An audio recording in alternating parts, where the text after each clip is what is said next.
I guess I want to hear about your inspiration for making this movie. Can you tell everybody about what inspired you to make this? Well, I think the real answer is that the public really has no idea what we do. They think all we do is glasses and contacts, and they don't know anything about the health part of what we do. And it makes me think back. This week I had a patient who was 19, who had thin kid, had a retinal hemorrhage, and I send him out for blood work, and we'll find out what it's going to turn out, why he has that retinal hemorrhage. So we as optometrists are such an integral part of the healthcare system, and it's a big secret. The public doesn't really know what we do, and I'm not sure why that is. Why there's obviously in optometry there's a lot of money between contact lenses and glasses, and that's where a lot of the marketing goes, and it doesn't really go to promoting what we do. So I thought it was important that we educate the public about what an optometrist is capable of. Right. Our ability to practice to the full scope of our education and licensure. And we help a lot of people, and it goes unnoticed, really.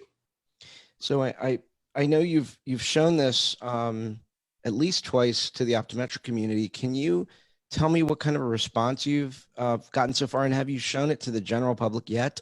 Tell us a little bit about the schedule. Yeah, we've had an incredible response. So it looks like we're going to go with Amazon Prime. So we, Netflix and Amazon Prime, Hulu, those are kind of our choices.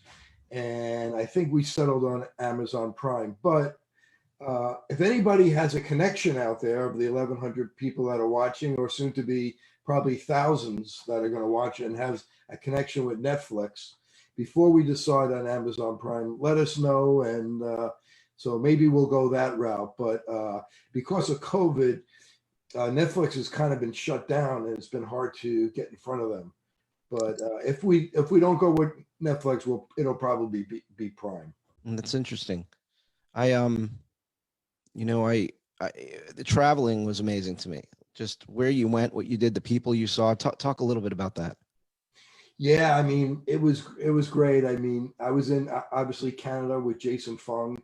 Jason Fung is just amazing. He's written a number of books, and he's very interesting. He explains things real well. If you want to know about insulin resistance or fasting, watch some of his YouTube lectures. He's very, very good. And we were in Budapest. Budapest is a beautiful city. So Cooper Vision has a manufacturing plant. That's where they manufacture the Clarity line. So they invited us to go to Budapest, and they hooked me up with Dr. Zapatos Zolt, who specializes in Ortho K. So I got to spend a lot of time with him, interviewing him, and certainly that was fun. But my heart and I guess my heart and soul belongs in Costa Rica, with the centenarians. That's such those people are just wonderful. They were so welcoming, and we were very happy to be able to help them. And we're actually looking at doing a second film. We have a lot of footage from the first one for Costa Rica, and we were actually going to pretty much set up to do cataract surgery on about 80 centenarians, and then COVID hit.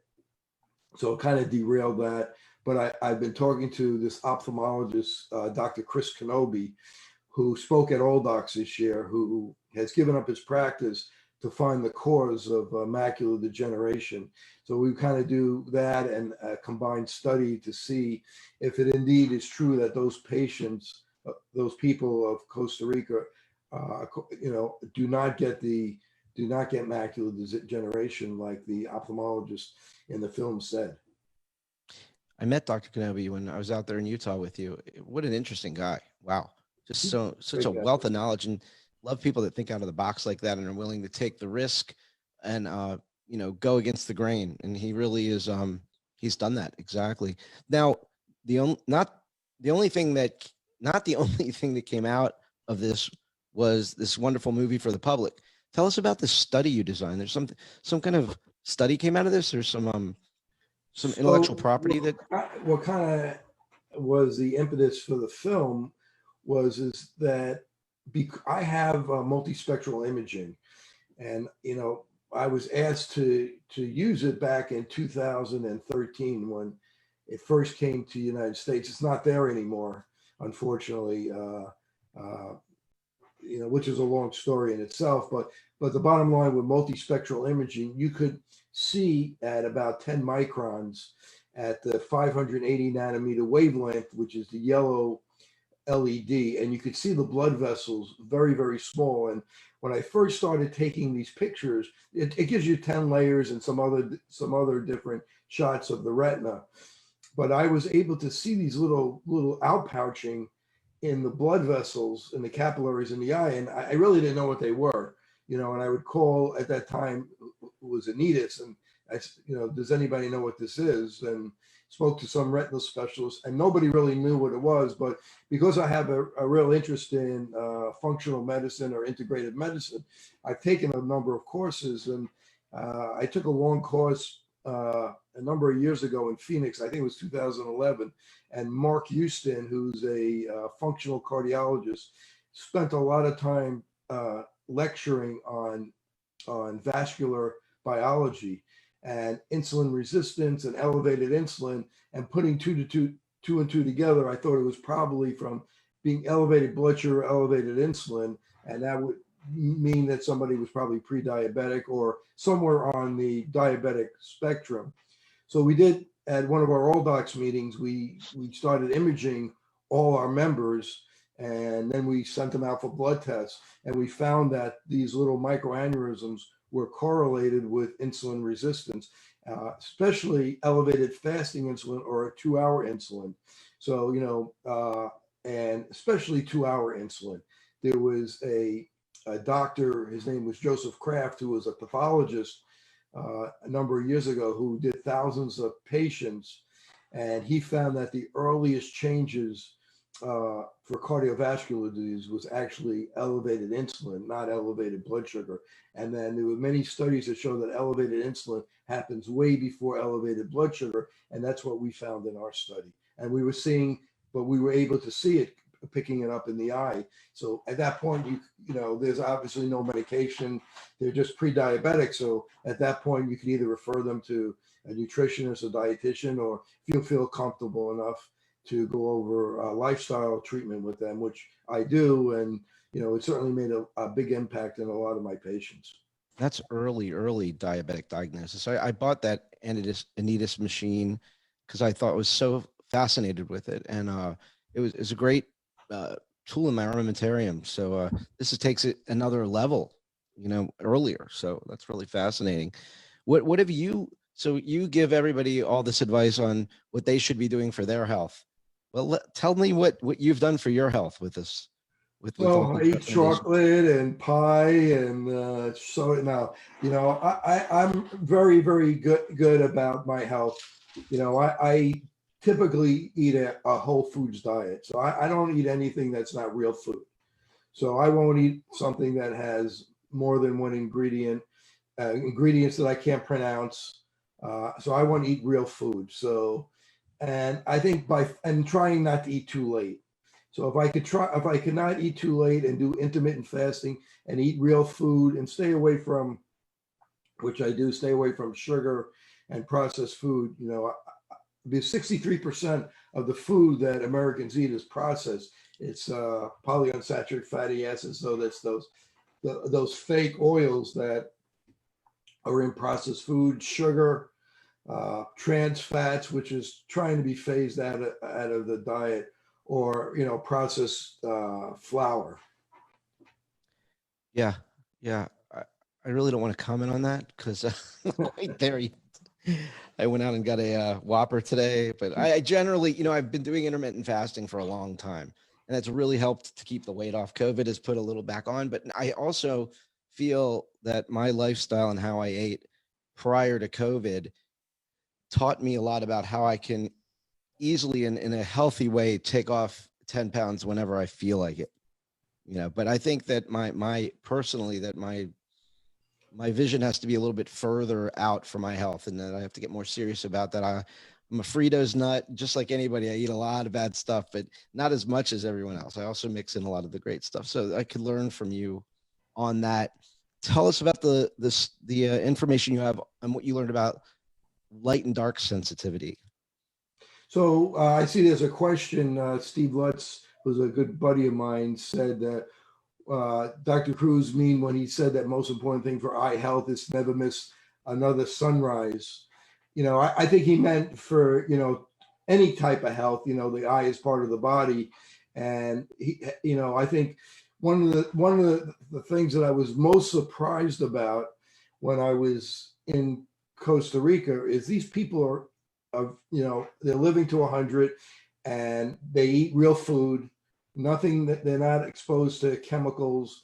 They're working outside, so they're getting their exercises not by going to a gym like we do, but they're chopping wood and they grow their own food and they're killing their own chickens. But something they do is they spend hours in the sun. And Jack Cruz, who's a neurosurgeon who spoke at All Docs, that's his big thing, is he thinks it's really important to get morning sun because you get a combination of blue light and infrared light, and then depending on what latitude, then eventually the UV light will come up, and the combination of the light from the sun builds different chemicals in the body, whether it's neurotransmitters and hormones, to help keep us healthy. And so he feels that it's so important. And I try, based on some of the research that he's exposed me to, and I always try to make sure that I'm in the sun, whether I'm driving with my sunroof down, just because the sun is nonlinear, and just to make sure that I am getting some sun. Fantastic. Yeah, it's so important. It helps so many of the molecules in our body that we need to work for us. It gets them started. It kicks them off. There was a big Harvard study that came out, I think it was last week or 2 weeks ago, on vitamins being basically useless. So if you're trying to get your vitamin D, you're not in the sun enough, and you're taking pills, you're probably not getting any benefit from it. This was a very solid, peer-reviewed, longitudinal study. So that I've always wondered about that. And from the sun, not only you get vitamin D, but you're getting nitric oxide. So it's causing the blood vessels to dilate, decreasing your risk of hypertension, stroke, cardiovascular disease. So there's other benefits of the sun other than just vitamin D. I see there's another question from Carolyn. Let's take it. So let's see. Hi, Kerry. Third time I've seen your film. It's fascinating. I learned something new every time. Slightly off topic question, but do you ever see the big food companies facing the same kind of litigation as the tobacco companies one day? Oh wow, that's a tough question for me to answer.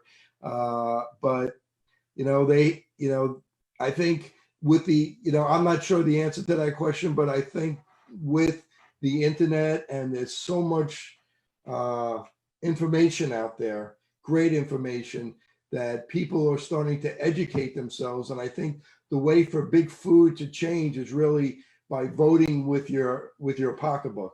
So when you're buying organic food and you're buying healthy food, that's going to cause big food to give you more options, because that's what people are going to want to have, is healthier food. And I just want to bring up my podcast, that we have a podcast, Open Your Eyes podcast, or Under My Name. For all those people watching this, go to YouTube and give me a subscribe and a thumbs up. I've had some really great interviews to go along with to help keep the movie going. One of the reasons we did the podcast is, one, it kind of brags about optometry. So after the movie has its life, the podcast will keep going, and people will see that how smart optometrists are. Because I'm interviewing optometrists. I interviewed Alan on myopia control and vision scientists, some ophthalmologists, and then half the interviews are on functional medicine doctors, whether it's on cardiovascular disease. I interviewed Dale Bredesen, who wrote The End of Alzheimer's. So there's some really great interviews. Go watch them. Give us thumbs up, subscribe, and help keep our profession in the forefront for people to see when they're interested in health, because we didn't really have representation. And now with our podcast, Open Your Eyes, or under my name, we're under other things like Stitcher and of course iTunes. But please check out the podcast. And I think to add to an answer to Carolyn's question, I think, Carolyn, you may have found your next purpose in life, your next career. So maybe go to law school and take on that fight. That's not going to be me or Kerry, I don't think. But that was a really great question, by the way. Very, very poignant. So let's wrap it up. I just want to ask you one more question. Tell us about the official release of your film, how we can add value to your efforts, and where can viewers stay tuned for updates on your efforts, Kerry? Because I know we're all passionate about what you're passionate about. Well, I really appreciate that. So eventually we're going to come out with some content for people's social media. So we'll have either something new that will make optometry look good, that you'll be able to post on your social media, to put in your waiting room. It'll be called Open Your Eyes content. It'll be produced by Wayne Chesler, who did the film. He's a professional producer. He's won a number of Emmy Awards. As you can see, the film is really done very well. There's over $1 million into this film, and it's really, the purpose is to promote optometry, promote our profession. Be a fan of Alan and ODs on Facebook. Let's keep the mission going to promote our profession and let people know how great our profession is, because with the disruptors in our profession telling people they don't need to go and get their eyes examined anymore, they could just look at their cell phone and renew their contact lenses, or renew their glasses prescription. And all the eye doctors out there and people within our industry really know how dangerous that is. So, and ODs on Facebook you guys have put together some really good channels where people could put amazing cases that if they didn't get their eyes examined, people would have died or gone blind or had really serious disease. So let's support Alan in his effort to do that, and support the OYE content when that comes out, and support our podcast. And if anybody out there who is lecturers or likes to speak, I'd be happy to interview you on our podcast. Well, that's great. So great. And thank you for that plug there, Kerry. I appreciate everything you've done for the profession. I want to let everyone know that the video, including this interview, is going to stay up in permanence on ODs on Facebook. So anybody can find it and by searching Facebook Lives, and click on it and rewatch the movie at any time. Start about 2 minutes into it because I had a little bit of an audio goof in the beginning. But again, thank you for honoring us, Kerry, with being here and sharing with the optometry community your wonderful work, your quintessential work. And I hope to have you back and have you actually in studio next time at Fluorescein ODs on Facebook new webcast studio. So thanks. Have a great night, everybody. And one more thing, you can continue to ask questions in the feed, and Kerry, you can visit the feed anytime and answer them. You don't have to, you can go to bed and do it in the morning if you want even. Thank you. I appreciate it. All right, everybody. Thanks for doing this. It's been fantastic. All right. Have a great night, everybody. Thanks for being here.